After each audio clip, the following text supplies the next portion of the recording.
You know that feeling, right? That sense of calm and peace you get when you're out in nature? We've all felt it. But how do we actually tap into that healing power on a regular basis? Well, today, we're going to break down the 3 things you absolutely need to unlock that potential. And it all starts with this question. This is the heart of our entire explainer, because it flips the whole script. It's not about what nature can just give us. It's about what we need to do to be able to receive its gifts. It's such a simple question, but the answer is pretty profound. So let's get on the same page about what we mean by natural healing. It's not a transaction, It's not like buying something from a store. As you can see here, it's a reciprocal relationship. It's a two-way street, and that street is paved with awareness, respect, and participation. This is a huge shift from just seeing nature as a resource to seeing it as a partner. Which leads us perfectly into our very first prerequisite. Because before you do anything, before you take a single step outside, you have to think a little differently. It all starts right up here, in the mind. Seriously, think about that for a second. Any kind of journey, whether it's about change or growth or healing, where does it really start? That first spark?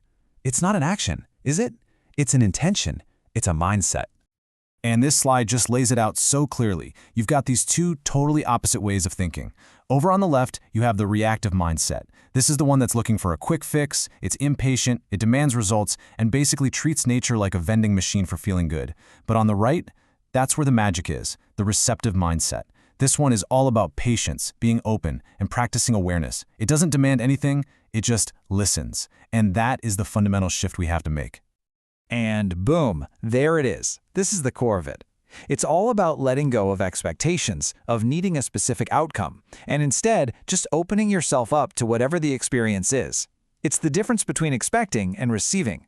That right there is the key. Okay, so we've got the mindset sorted out, we're feeling receptive, but a mindset without action is really just a daydream, right? So let's get into our second prerequisite and see how we turn these thoughts into actual tangible things we can do. And it breaks down into this really simple but super powerful 3-step framework. First up, presence. That means putting the phone away, for real. Just be where your feet are. Second, participation. Don't just be a spectator looking at a pretty view. Actually engage with it. And third, and this is a big one, practice. This isn't a one-and-done kind of deal. It's a habit, a ritual you build into your life. And participation doesn't mean you have to go on some huge week-long trek in the wilderness. Not at all. Look at these examples. They're so simple and accessible. You could just take care of a single plant on your windowsill, or learn the name of that one bird you always hear in the morning. Even just sitting still and watching one little spot for 10 minutes counts. These tiny acts of engagement, they are incredibly powerful. All right, so we've covered our own mind and our own actions. But here's the thing, we don't exist in a bubble. And that brings us to our third prerequisite, which kind of zooms out to show us that our own healing is tied to something way, way bigger than just ourselves. I mean, this is a heavy question, right? It really makes you think. Is it even possible to be truly well in the long run? If the world right outside our door, our neighborhood, our ecosystem is sick? It suggests that maybe our health isn't just personal. It's all connected.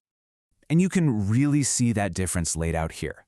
Individual healing, that's often focused inward, on self-care, and it's a personal journey.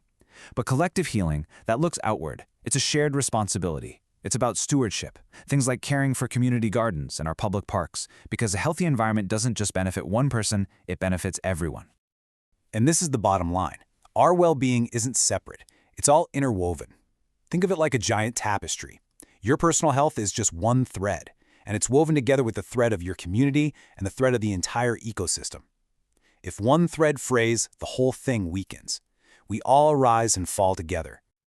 So there we have it, the 3 big prerequisites: the right mindset, the right action, and a connection to community. Now let's pull all of these ideas together and figure out what this path to healing could actually look like for you. This is where it gets personal, because after hearing all this, the big question is, what's your starting point? It's not about trying to do everything at once. It's just about finding your own door in. So here it is, your toolkit for natural healing. It's these 3 core ideas we just walked through: a receptive mindset, being open and patient; intentional action, getting involved through presence and participation; and communal support, connecting with other people to heal the world you share. These aren't just abstract concepts. They are practical tools you can start using literally right now. And that brings us to our final thought. Not tomorrow, not next week, today, right now.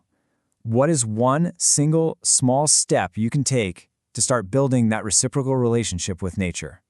Because the answer to that question, well, that's where your healing truly begins.